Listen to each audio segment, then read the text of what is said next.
Տեսնենք, թե ինչպես է այս պետությունը խոչընդոտում սպորտի զարգացումը Հայաստանում։ Սա քաղաքապետարանի կողմից հովանավորվող Արաբկիրի մինչև 14 տարեկան բասկետբոլի թիմն է, որը վերջերս հաղթել է Հայաստանի բասկետբոլի առաջնությունը։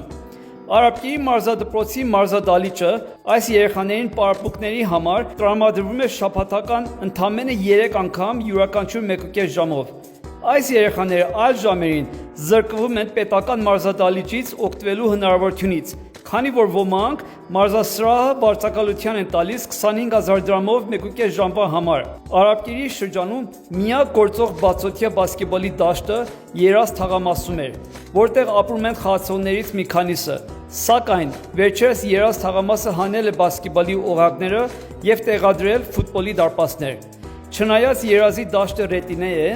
նրանք պնդում են, որ գնդակի վարելը աղմուկ էր հանում։ Այս երեխաների առաջնությունը հաղթելու հիմնական պատճառներից այն է, որ նրանց մարզիչը կարողացել է վարձակալել մեկ այլ մարզասրահ և լրացուցիչ մարզումներ առաջարկել։ Ի տարբերություն նորմալ երկրներում երեխաները տարվա 12 ամիս մեկ անվճար մուտքի իրավունք ունեն քաղաքային մարզասրահներ, որտեղ կարող են փիքափ խաղեր խաղալ միմյանց դեմ, օրական հարյուրավոր նետումներ անել, որպես իրանց հպտությունները զարգանան։